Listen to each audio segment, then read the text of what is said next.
Welcome back to another episode of the IE program Wall Talk podcast. As always, I'm your host, Justin Hatch.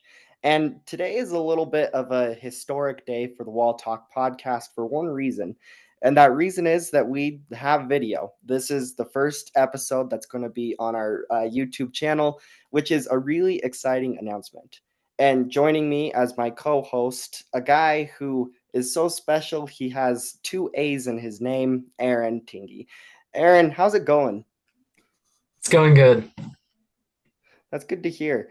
And again, with a loaded group of different people that are going to be in this episode, we've got Matthew and Oliver. Guys, how are you guys doing? I'm doing pretty good. Good to hear. Oliver, how are you?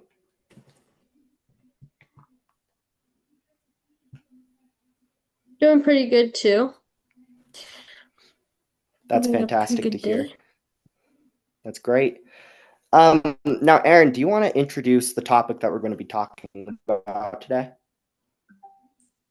Yeah, sure. It's pretty simple. We're just going to be talking about what the Trump administration has done so far, what our thoughts are on it. Um, Anything else related to that? Sounds great. So I'm going to direct this first question, and we're just going to make this kind of a more conversational episode. But we're going to direct our first question to Matthew. Matthew, what do you think? First of all, do you think that the Trump administration has done a good job so far, or do you think they could be doing better? And if so, what is the best thing that they've done, or what is the worst thing that they've done? I'll let you decide. Yeah, so I think the Trump administration has been doing good things. I don't necessarily agree with the way they are combating at those things. Like with the immigration, I think that we could be handling the immigration in a more humane way, but I do think that they are fixing it in a good way.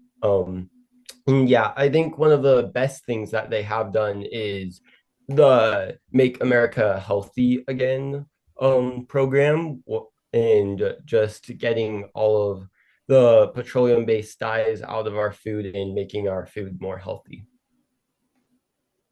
So, just to follow up really quickly, because I'm curious, you mentioned about immigration, how you think that how the Trump administration has been inhumane. What do you exactly mean by that? Like, just how by sending a lot of these illegal immigrants to prisons per se, and just like I would say they're like just yeah, just like not treating them like they shouldn't be just as American citizens treated, but like at least more like a person instead of a captive per se. Yeah. And Oliver, what do you think about the Trump administration? Have they done a good job or a bad job? Uh, I think they've done a good little bit of both. Um, yeah, there's things that they definitely need to work on and things that they have done pretty well, like with like Make America Healthy Again, but like kind of the immigrant thing, but kind of not. hmm Yeah. And Matthew, what do you think about Make America Healthy Again? Do you think that Trump is behind that, or do you think that it's more RFK Jr., or who do you think is really behind Make America Healthy Again? Oh, I would definitely say it is RFK Jr. for sure. He's been very outspoken even before he was in the cabinet about all of these dyes and how they're bad for us. So yeah, I would definitely say it's RFK. Mhm. So, Aaron, you were talking before the show about something about like the travel bans, and I'd like to get into that. So, do you want to explain the travel bans really quickly, and then we'll talk about those? Yeah, so basically, I think it was on Thanksgiving. Trump put out this really long social media post on Truth Social, and for the first time in a long time on X or Twitter too. Um, and I don't agree with everybody that I've talked to about it on it. I know a lot of people. So what it specifically was he's done this before. The first time it was I think six and then seven different countries. Um, all added to this list of countries that people who live in that country can't fly to the United States, and basically.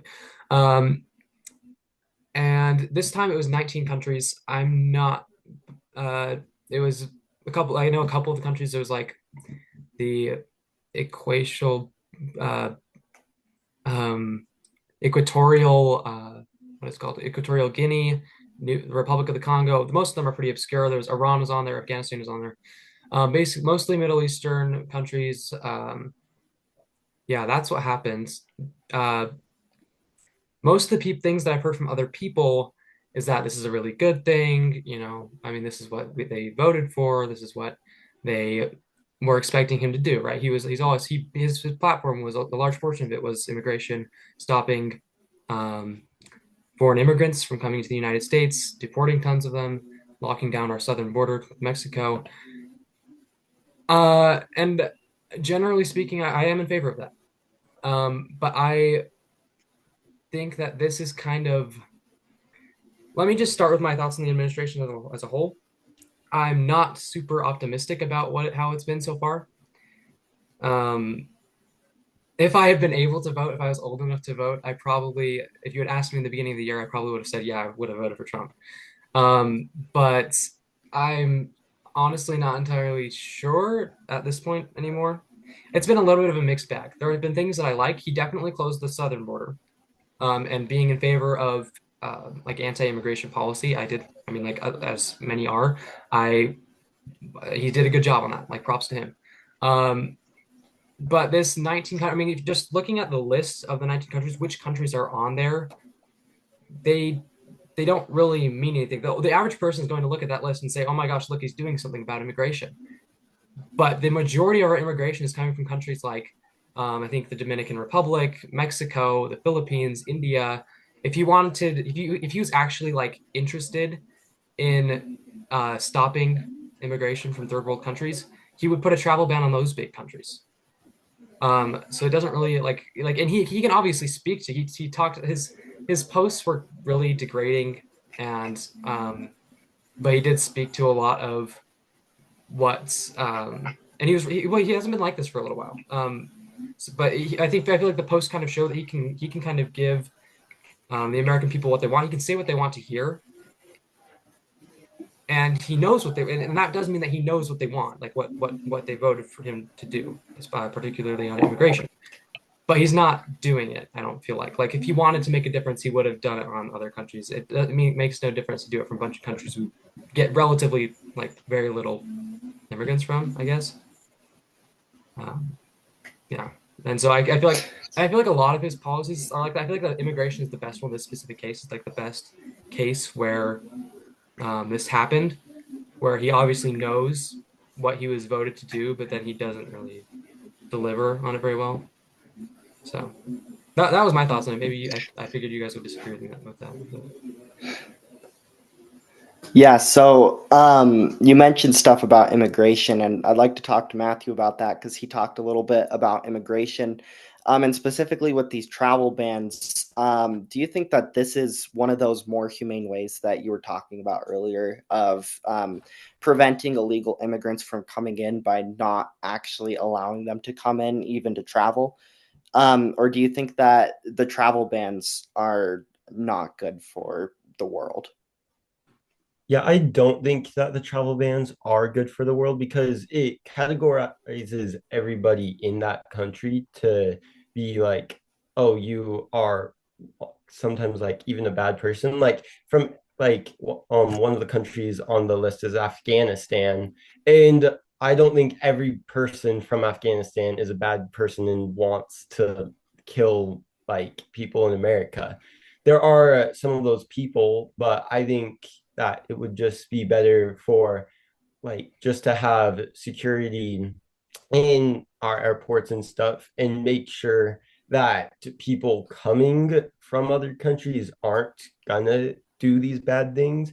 But I don't think travel bans for any country should be happening. So that's interesting that you say tightening security. Do you think that that is the primary thing that the U.S. needs to do in order to really tackle the problem of the immigration is to tighten the security and just make sure that the bad people don't get into the country? Or are you trying to say something different? Yeah, I would say it's mostly tightening security.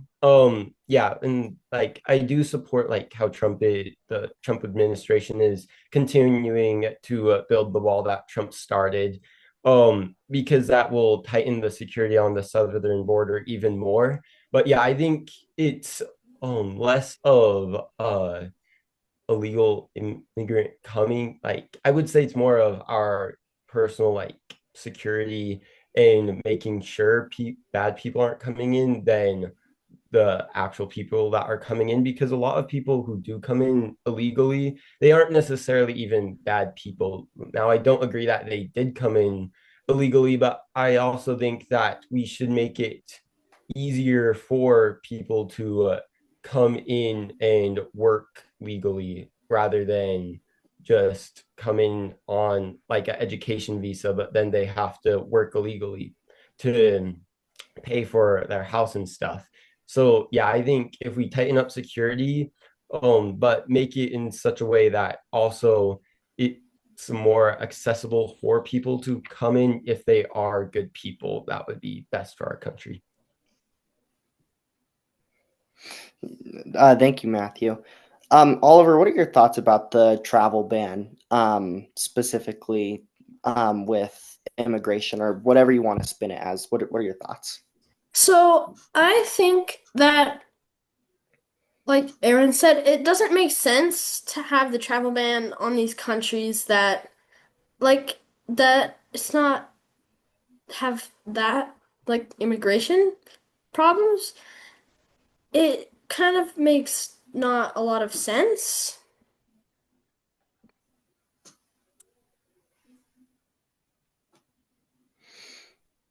Yeah, and I do see where the other side is coming from with how if you stop immigration or if you stop people from coming into the country, then you won't have a problem with illegal immigration. But I do tend to agree that that as American citizens, we're not saying that we don't want people from other countries to come and visit or to come and immigrate. We just don't want the people that uh, aren't the people that we don't want. Um, Now, to move on just a little bit and talk about the prices, because that's something that Donald Trump has talked a lot about wanting to fix. Do you guys believe, and I'll give this one to Oliver. Oliver, do you believe that prices have started to go down, specifically with stuff like gas and eggs? I think it did, like, okay. I think it went down a little bit because he got elected, but not to the level that it was like before it had super high inflation where it was like super high.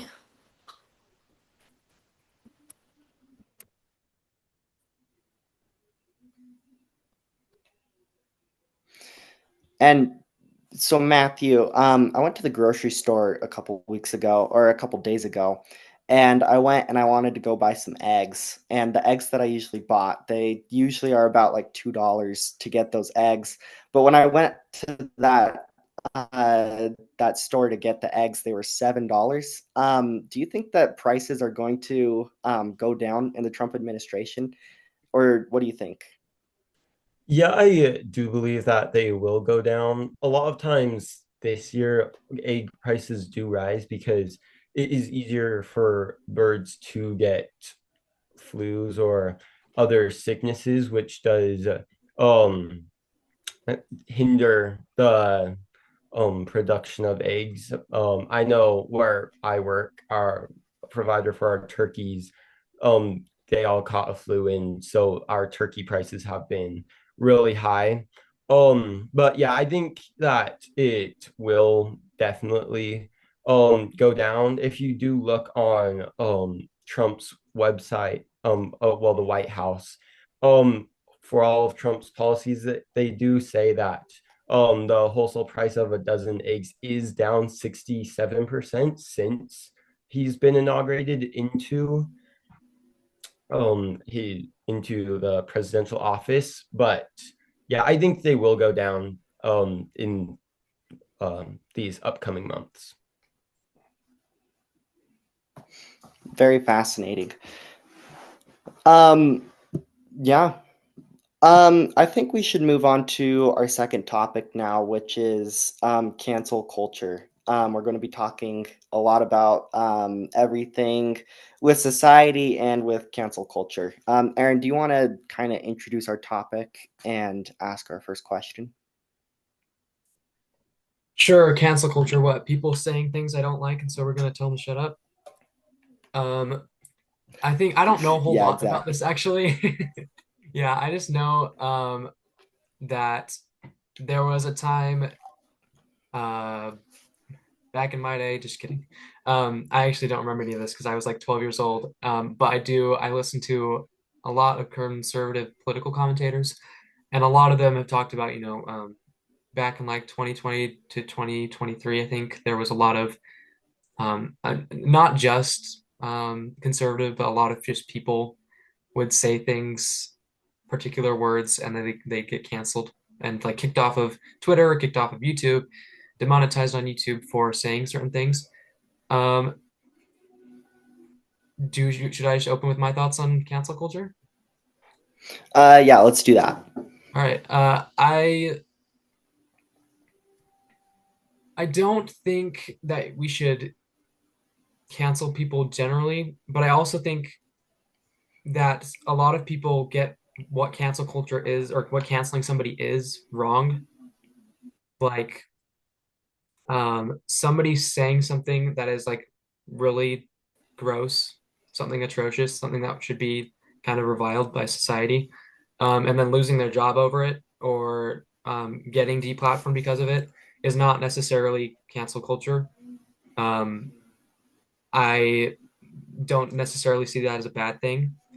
But when somebody exercises their right to free speech and the government does something about it, or it's happening en masse to certain people that are not saying something that is particularly wild or evil, um, I'm not totally sure. That's when I think it's bad. Like for example, with the was it Jimmy Kimmel thing after Charlie Kirk was assassinated? He made he made a statement uh, that almost got him fired. At a certain point, it seemed like maybe the FCC was involved in him being taken off of the network. If the FCC was involved, I'm not. I don't like that. I don't like that the government would have been involved with that. If people had just decided that they did not want to hear that and they thought that what he said was bad, then they decided to fire him for it. Okay, like the employers had that can make that decision. That's just my So, thoughts on it Aaron, generally. thank you. And so, some things that you were saying were specifically how the government was getting involved or may have been getting involved. Matthew, do you believe that like private social media companies should be allowed to decide what is on their platform and what isn't?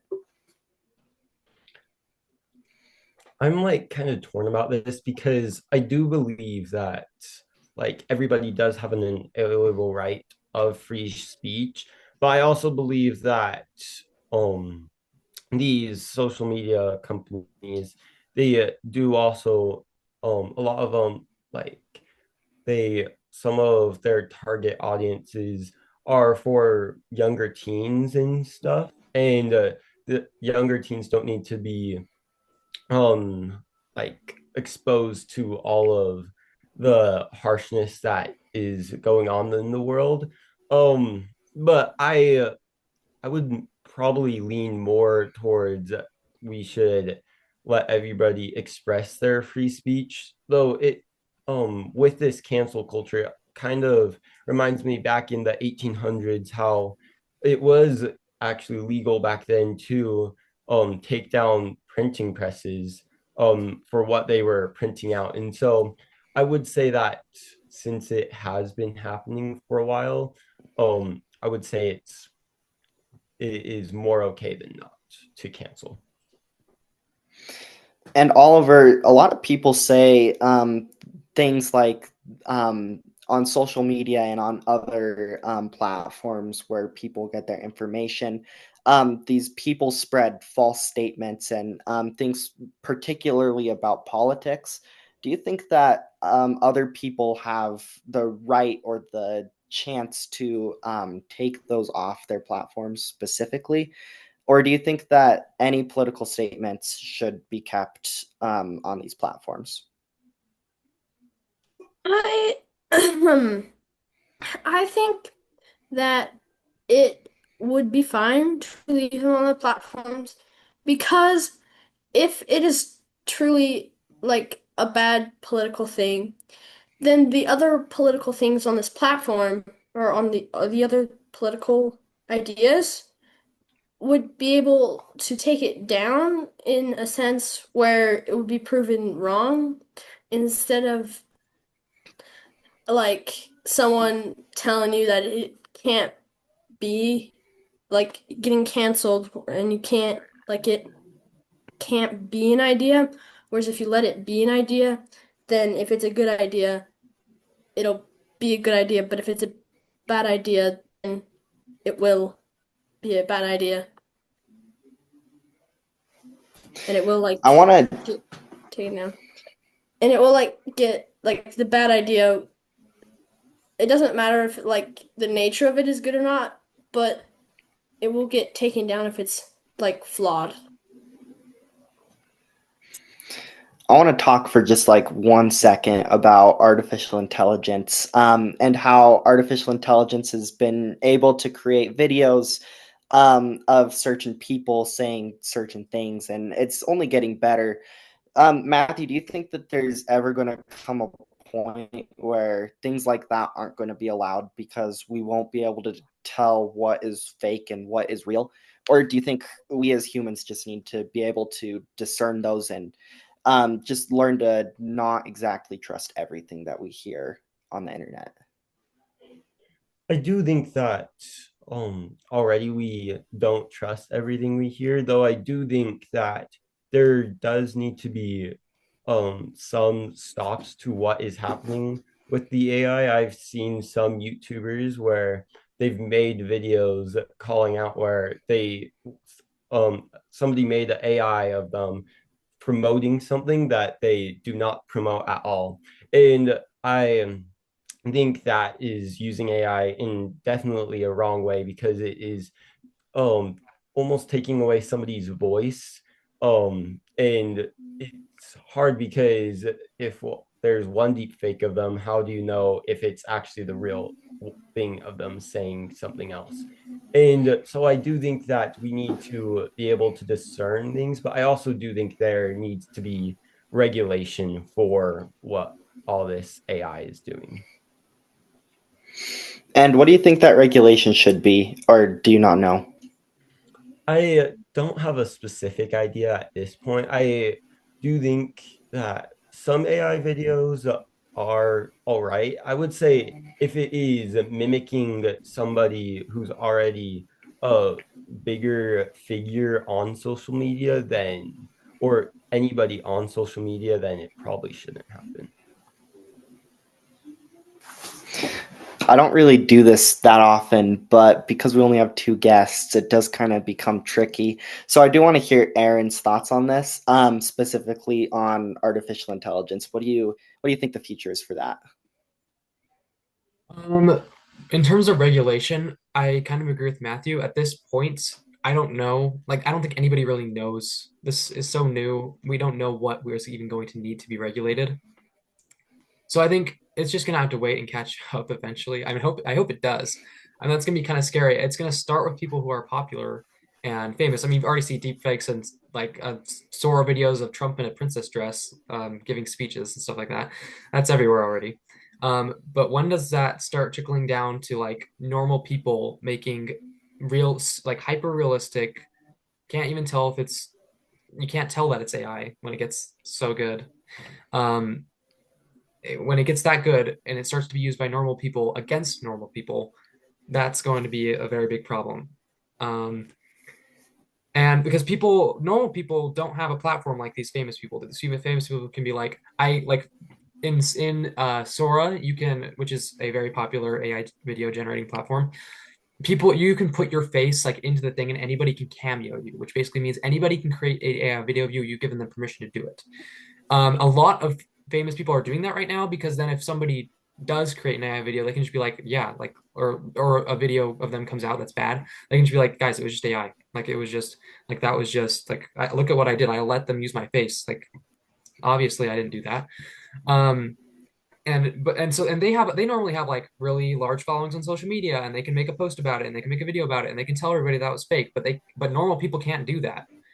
And so that's what worries me is when it starts to um, get down to that level and be used against everybody. So I think there needs to be some sort of law. I mean, the watermark thing that Sora does, where it has like a little bouncing watermark that you can't take off, so you always know if it's AI or not, is good. There's ways to get around that, but that's like a vague idea of something that could happen as a watermark.